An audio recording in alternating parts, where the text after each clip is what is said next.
Good afternoon, one and all. Thanks for joining this afternoon. We'll get going. This is Quickfire Business Focus 3. If you've got the prop that I sent out, that would be fantastic. It looks a bit like what's on this board here, and I'm trying something different this afternoon, which is normally I have an overhead camera pointing at a resource, which I can use on the table. But what I'm doing today is I'm actually using this extra cam, which is on the Zoom board. So if you see me going over to the board, I'd be interested in if you find it distracting or not with regard to feedback. If you do pin your big pic cam when I'm working on the board, you will see it as a bigger form on the table, and you should be able to hear me all right, because I think I've got my audio working. So I do take risks, I do try things each week, and we're all kind of part of that. So hopefully it works. Certainly the overhead cam on the resource works. It's just I'm doing a bit different. So my instinct is to go down and start to work on the stool. Of course, there's no camera there this week.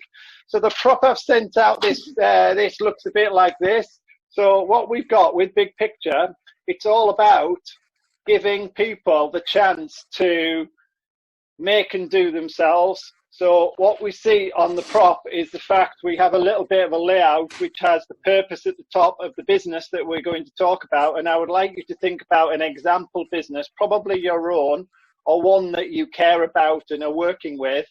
And we've got this kind of operations or delivery area at the center with a customer journey line running left to right.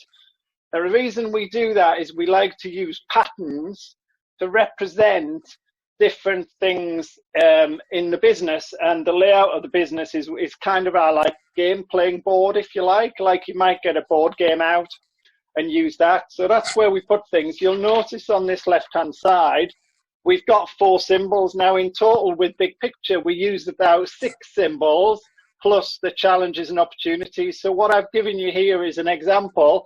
I've given you the team symbol, the measure symbol, which is that black one, the challenge and the opportunity. And as we go through and introduce ourselves, and I'm going to give you a minute, if you would, as I pointed out in the email, just to describe what the focus might be in your business. Please use that minute to describe kind of what it is you might be doing, what your business is, and what your focus is now. And as you see the sands of time drift down, I'd like you to just think about bringing that to a close. If anyone goes over the time, I'm going to give them the old the car horn. If I like you and I think you're going to be compliant, I'll give you the bell, because that sounds a bit less aggressive, but it depends what mood we're in. So I'm warning you, if you get popped once or twice, we really mean business, because I want to get through in half an hour. And what I'd like you to do is I'm going to nominate who I'd like to describe their focus first. What I'd like you to do when you get to the end of the minute, if you remember to, please nominate someone else. And that's only because I'd like to concentrate on the content that you're going through, because what I'm going to do after that is I'm going to ask you to go into a little breakout room, have a chat about the themes, turn that into a bit of advice that we can share wider, and then we'll use the last section of the webinar to delve into 1 or 2 of our businesses in a bit more detail, where we'll model it on the board, make some new connections, and hopefully find out some things to reframe and again help other people as well, both in this call and outside. If you don't need to go on mute, but if you know how to use mute, everyone seems quite familiar with Zoom. Is everybody okay so far? Fantastic. Okay, I'm going to ask Nacho to start, and I've set my little thing going. So Nacho, what's your focus at the moment? Right, well, I'm based in Gran Canaria, the Canary Islands, and all my businesses are connected to actually remote work. We have a co-working space here in Gran Canaria. We have several co-living spaces where we accommodate remote workers, and we run a yearly conference around the topic of remote work, covering all aspects of it, not only training, but also socioeconomic impact of remote work. And we try to promote destination as a destination not only for sunny and happy tourists that go to the beach, but also people who have the freedom to work from anywhere, who decide to come visit us in the Canaries and stay here. So basically today I'm also testing and understanding how Martin runs these events on the virtual level, because our upcoming conference is getting close in November and we might have to do it virtually. Thank you, Nacho. Who next? Who would you like to nominate next, Nacho? Oh, I nominate. Sorry about that. I'll go for Fiona. Hi folks, my name's Fiona Calder. I'm from Induction Junction, and my focus at the moment is to reach out to companies who perhaps haven't had e-learning in the past but want to use online learning to keep their furloughed staff or home working staff engaged, and also to catch up sometimes on some of the training that they don't normally have time to do. And that training could be compliance, it could be health and safety, or it could be personal development. So I'm reaching out to those companies who perhaps think that e-learning is too big a task to actually implement into the business, and they don't have the mental capacity or bandwidth, but indeed they can do, and that's what I actually provide for them. That's beautiful, nicely done, and just bang on time as well. Oh, Just before you nominate someone, Fiona, what I'd like to suggest to people, you see the symbols on your prop there. When people are talking about the different areas of their business, so Fiona's touched there upon kind of the products and services that she might focus on and offer, then that for me would be in the operations in the centre of the kind of business. And the reason that that is significant is we'll come on to, but also think about the symbols that are relevant. So this red symbol behind me is just leaving us. That could be Fiona. So think of you all as the red symbol and where you're spending most of your time. And we'll introduce some of the other symbols as we go. So Fiona, who would you like up next? I'll nominate Sarah.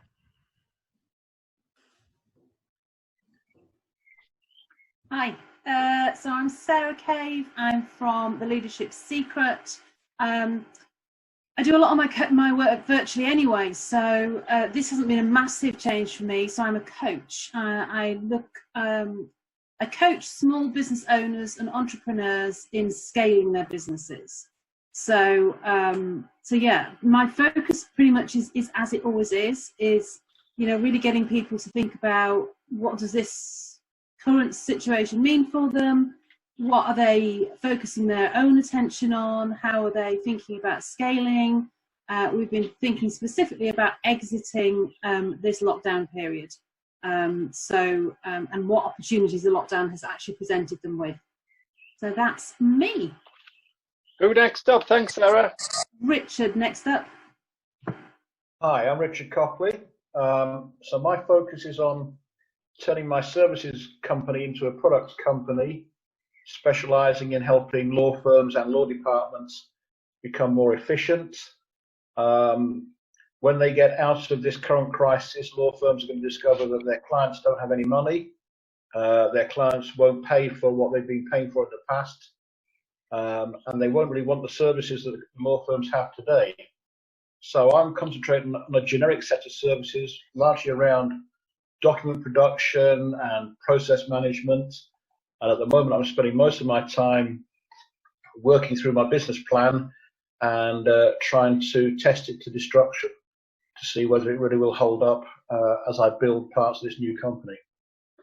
Destruction sounds a little bit severe, Richard, but I'm all for a little bit of a dramatic effect, so that's a good use of the word. I'm on my own. Nobody can see me doing it. The noise I make goes nowhere. Who would you like next that hasn't yet spoken, please, Richard? Steve, next. Greetings, people. So I've got two companies. The first one is called Jago. We are a design and brand agency. However, we have evolved into specializing in personal branding for C-suite. The second company is Jago Films, niching in video pre-production, production, and post-production. However, we can't go out and film on location anymore, so we've just pivoted to offer a service called Independent Content Creators, which helps business owners such as yourselves to be skilled up to take amazing photos and videos using your mobile device, and the confidence and ability to deliver it with excellence in order for you to be able to do lead generation and content marketing. Beautifully done, Steve. Thank you. Who has yet to go? Who do you like up next, Steve? Mr. Ajidagba. Thanks, Steve. My name is David Ajidagba, and I am a business analyst consultant. And I also run a company, product merchandising company, which we just started recently across 2 different continents. Biggest challenge we're currently facing is the lockdown and its impact on production. However, that also throws an opportunity in the hopefully post-lockdown era. So we are currently trying to support people across different parts of the region and the world as well. But that's me in a nutshell. Thank you. Thank you very much. Who would you like up next? Sorry, I would like to nominate. Do you know how many times we forget to nominate somebody? It's incredible. All right, so can I nominate Caulfield? Is that right? Yes, Caulfield. It's Claire, yeah. Claire, yeah. I'm Claire Caulfield. I work at the British Library. Biggest challenge at the moment is trying to keep as many of our programs running as possible when we've not set up for home working really. So we've got lots of staff that don't have network access, only have email access. Trying to work out how we can keep things like business analysis running, how we can keep programs delivering without projects slipping too far in terms of timelines, and how we can use the opportunity in downtime to maybe get some work done that as soon as people get back into the office, we're just not going to be able to get their time and attention to do things. Lovely. So I've made some notes. Thanks everybody for that.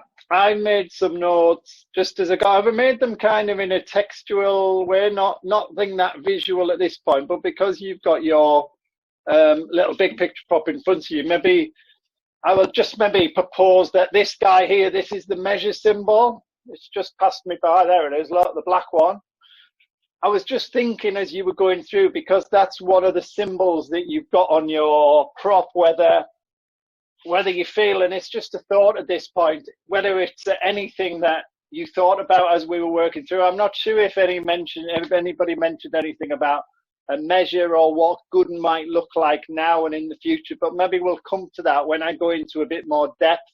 And that's an example how we use the big picture symbols to prompt a conversation. And that's why it's powerful, because when you give the symbol, the knowledge of the symbols to people, they will then, in my experience, start making up the stories and being more effective themselves. And that's our form of engagement.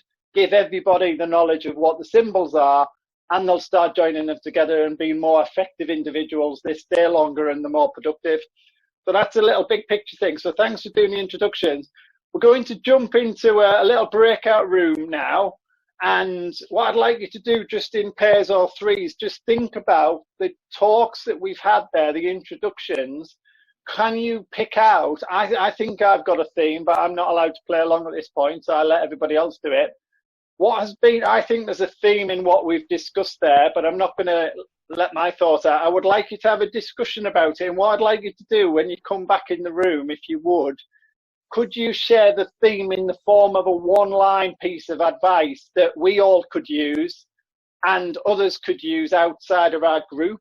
And it's just a bit of a textual kind of just a thing for now. So we would just write it as a bit of advice, and then I can capture that. And I'm just going to send you off for about, looking at the time, just for a couple of minutes, and then we'll come back together. Welcome back. What I would love you to do is in chat, if you could, this is now a theme that turns into a little bit of advice. And if you would just write something in the chat between the pairs that you were in about where a theme around the focus that you have, the focus that you've heard everyone else has, and how that might turn into advice.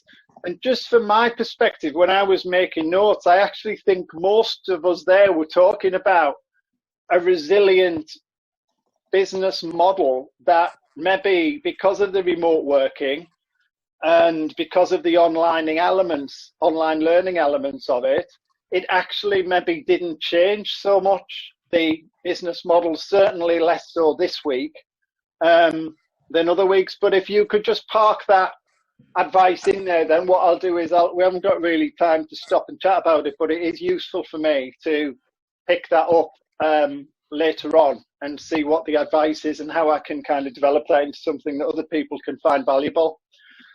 Now, what I'd love to do now, we go into the kind of last section, because I do like to move at pace and just give you an insight into how Big Picture works. So what I like to think about, I made a couple of notes as I went through, and I would like to maybe focus on, Steve, your business first. It sounds to me like you were going through some things around the personal branding and maybe the change a little bit to the products and services that you were offering. I kind of picked that up, and I just wanted to go through that a bit. I'll just turn off my background. Now, as I do, this is the new thing. If I'm working at the board, it might be easier for you to just pin this board, this Your Big Pick Cam, so you can see me working close up. And then you might see me ghosting in and out, and I'm just going to turn on the 5-minute thing. If we could do this in a quick 5 minutes, Steve, we may even cut it short so I can fit a couple in. So could you just reflect back, Steve, and go through that focus again, and then I can play along on the board as you're talking? Okay, so we've kind of like gone on an evolution from company branded to personal branded. So we're working with the C-suite, CEOs, executive directors, business owners, in order to develop their personal branding, because the future of branding is personal. You're getting something like 561% more engagement through your personal social platform than your company would get. So we're kind of moving to that space. And why is that? Why do you think that is? What's the root cause of that? It's actually because me and my business partner, that's where our talents lie. And in our values, is people first is our number 1 out of 5. So we're very people orientated, and that's our passion and our skills and expertise. We love seeing transformation of people. So it's more like passion, interest, excitement factors. Yeah, I like that. Go on. How do you, I just added, as I'm interpreting what you're saying, Steve, and over here on this left-hand side, and if you're following along on your prop, this is where we put the company, the kind of customer personas and segmentation. So it's a drift from company to personal. And I was mentioning earlier about the measure symbol. You've done that because of higher engagement, a kind of level, and that. And what my question is that a challenge? Because it's about people first and passion, and those are the skills that you've got. How hard is that to then measure what kind of good looks like? Because it's a less tangible measure of what good looks like. How do you know you're doing that well? Well, we use NPS, so we build our personal program. We call it Deeply Human, unearthing your human side. And there's 2 elements: building an identity platform and the storyteller. And as you go through that journey, there's different milestones or components that you go through. And we ask the client to give us an NPS score for each component, and we've been getting 10 out of 10s. So we've been measuring it like that. What's the NPS? Do you mind explaining that acronym? I must admit, I'm not familiar with it. Okay, so it's a standard evaluation called Net Promoter Score. One question. I've heard of that. Yeah. One question. Simply, would you refer us to a friend or a client? Now that's beautiful. That's great. And this is a sequence of questioning I really like, because quite rapidly there, I went from a position of not knowing what NPS was to have heard the term Net Promoter Score. And what I've realized in setting it out in terms of, I've used the process symbol. You haven't got that on your prop, but it's this symbol here with the black.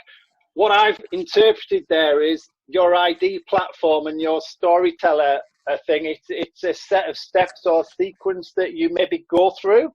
And as a result of that, you end up with an NPS score. And why I like this story is because, in big picture terms, I haven't got my yellow pen, we're always looking to help businesses understand how they bring the customers back around. And I think what you explained there is the defining feature for you is your NPS score is the driver and the enabler to bring customers and clients back around.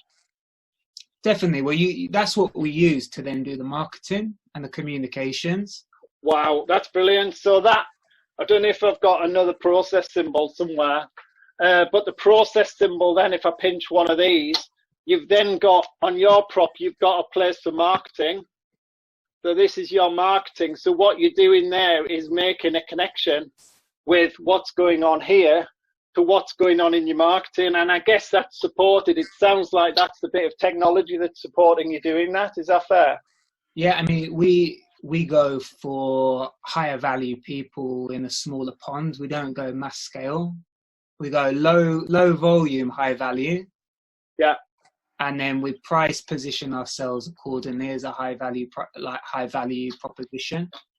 That's lovely, that. So if I'm understanding your business, and I know you know it inside out, but let's say you were talking to somebody who maybe wasn't as close to it or passionate about it as you are.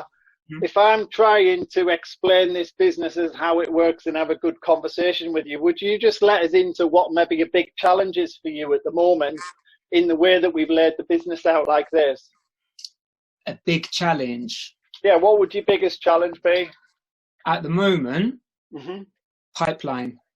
Okay, so is it because this is broken off kind of here and there's less coming down here, so it's working out where else to spend your time? Yeah, I mean, obviously, like a lot of people, we're going through a phase where our current clients are pausing or stopping, or they're seeing business critical. So as the market's struggling to stabilize and make sense and stop the leaky bucket, basically, of cash reserves, it's really difficult because their perception is that personal branding is non-critical. Yeah. So their money, their all important money that they were bringing through here, they're not spending it for their branding the elements. They're probably running a kind of survival continuity kind of thing, and that's the biggest challenge you've got. 100%. Yeah, no, that's nice, and I'd love to delve down, and I've even gone over the hourglass already, so I'll be hitting the half an hour mark quite quickly. Just an insight then, I don't know if you've managed to follow along on the prop that you've got, but it's this way of setting out using symbols, how we engage other people in the business to have a really good business development conversation. So I like the work maybe I know Sarah's involved with to kind of help businesses work, and Fiona as well. When I've been reading your profiles, the way this could then be deployed is to say, well, we've talked about with Steve this area here, and we've talked about the operations and maybe the products and services a little bit. But what we open up are areas of the business we've not even touched yet, which is down at the bottom, this management and administration, the kind of sales area. Although we touched upon it, this is the kind of area for sales. And at the top, these are your relationships with partners and suppliers. I've crashed the time a little bit, and thanks, Steve, for sharing that. That's really useful. The other area I wanted to go to, and I'm just away from my stopwatch at the moment. I'm going to crash to half an hour, I know I am. Claire, from your perspective, you know the business continuity kind of pattern. Mm-hmm. I just wondered, not maybe for 5 minutes, but just from a business continuity, if I just clear this from Steve, if you just explain briefly your kind of role, what it is your business or organisation does, I'll just create a bit of a compare and a contrast. Okay, yeah, so we're the British Library. So we're a provider of content, physical content for researchers, digital content. We also provide, for the casual reader and researcher as well. So things like Find My Past is something that we host. So the stuff that you use to do your online genealogy and things like that. Digitized newspapers, digitized content, digitized books, ebooks, provision. And also critical document delivery supply to people like the NHS, which we're trying to keep running at the moment. So at the moment, it's mostly non-peer-reviewed medical research that we're having to share very, very quickly. And people are still using us in that supply pipeline to make sure that their medical papers on research is getting fed around the world quickly to folks that need it. We're still one of the major suppliers of that. And why are the present conditions causing you an issue with that? Because we are very, very traditional, as you can imagine, very traditional organisation. We are not set up for home working on a large scale. So a lot of the business areas, so people like myself and, you know, those fortunate enough to work on the peripheral side of it, we're all remote workers. But the core library staff that we've got aren't able to remote work. A lot of them don't have access to the networks. We're struggling to keep some of our services online. We've got problems at the moment with our online catalogue where we're struggling to keep supply going there. So we're spending a lot of time trying to improve our bandwidth, trying to get our software and our systems onto people's own PCs and own devices because we don't have enough laptops to give to folk. We're struggling to get bandwidth because government bandwidth is being prioritised, obviously, for the NHS right now. Mm-hmm. And so a lot of resources that we would normally draw on are being pulled for NHS at the moment. So we're struggling to keep our supply going, and we're struggling to keep our staff motivated and engaged in some of our projects and programs where, you know, things are really, really difficult right now. Yeah. And I will, by the way, unpick the recording because you've mentioned so many things there that we could play around with. One is I want to pick up on is initially when I made the notes from your first introduction, it was around the tech and the processes, and I think there's something around that you've mentioned again around there's a lot of tech and some processes as well that you go through, and it's a tech processes kind of challenge. But also you mentioned the traditional, and on big picture at the top we have the purpose of the business or the organisation, which I've said access to heritage. I don't know what you use, but that's Yep, that's absolutely fine. I'm not sure where that came from, but you can probably see why I went there. But you mentioned there's this traditional element in the kind of culture, and we use this kind of space around the edges for the kind of culture element, the core values or the whys, if you like, as Simon Sinek would say. And it's what I like to observe, but it might not be pleasant on the ground, is the fact you've got that challenge between traditional and then the tech and the processes, which have probably moved quicker than the people, and this current hiatus has kind of shone a light onto that. Absolutely. And that then, and I hate to kind of throw in a challenge, but what can there be an opportunity that comes out of that to try and finish on an opportunity? I think we've got some really good opportunities. Where do you see them? I might not be able to do anything. I don't think we can do anything necessarily in the current situation, but I think it's what it is doing is it's forcing us to look at how we might change to deliver our services in the future, how we do have to host some of our services away from our site, how we probably do have to put more of our collection into the cloud, more of our collection into free resources and things like that. We've opened up huge amounts of our digitized collection purely because of the lockdown situation. So purely to help educational, people with their education. We've opened up loads of digitized content that's normally behind locked doors and just chucked it out there, but it's very unstructured. So I think we've got a real opportunity to think about how we curate these collections to present views to people, to help them understand the resources that we can offer. There's some really great stuff that we've got, but we're not presenting it in a way that's making it easy for people to access right now. I think we've got resources that would help each and every one of you with the things that you're doing, but I don't think I could easily signpost them for you. And that's a challenge. I mean, I'm following along. This is a great conversation. What I get from the way you're describing, and Steve, by the way, is the amount, can you sense the amount of it? I hope everybody else can, the amount of information that Claire and Steve are passing on. And the way my brain works and the way Big Picture's designed is to capture those gems in a way that allow us to connect together. And I know we're not in the same room, but if we were sat or stood around the same board, it would be leading to a thoroughly interesting and wholesome conversation about, well, we've talked about this, and tech and process is a theme into the cloud, and that's the opportunity. I'd love to say, and it's a rhetorical question to you, Claire, about partners and suppliers. It may affect how you're working with them. And Big Picture is all about the patterns. And what I would signpost you to is next week we're running a Leeds Digital Festival event, which is around digital transformation. So there may be elements of what we've discussed. So I'm just going to come back to the main cam because I need to close there. What I would say to you is, I always find these sessions really interesting in the amount of angles we can go in, left and right and up and down. I can't follow all your facial expressions and what you're doing on the pad in front of you, but if you've just had a sense of how patterns, symbols, and the way we think about things can help us, then that's really useful. And if you're able to do that in the time that we've had, then others in our small teams, bigger teams, organizations can improve themselves bottom up and not top down. So it's not about the hierarchy and direct command and control. It's about engaging with employees to find out what they actually think and what the ideas are about going on in the business, because I think that's a massive untapped potential in organizations, which we need to do better at.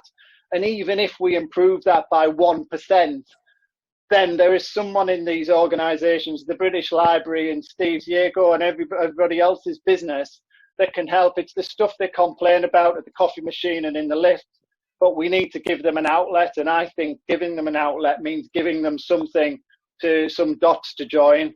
And that's what today has been about. And I'd love to go into a bit more detail, but I like to keep them as short as possible. So please do join up for the next webinars that are coming up. There's a load of themes at yourbigpick.com. If you look at the webinars link, we've got a big one next week. What we actually sell are these kits that you see here, which are these physical props.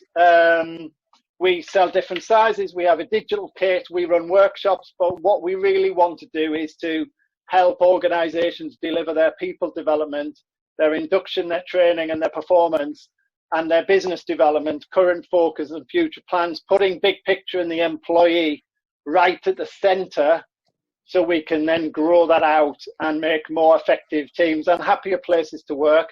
So enjoy your weekends. It is the weekend, and I think that means the days are supposed to be different, but I'm not quite sure exactly how. If anyone could explain to me what Saturday now feels like, because it feels like all the rest of the days.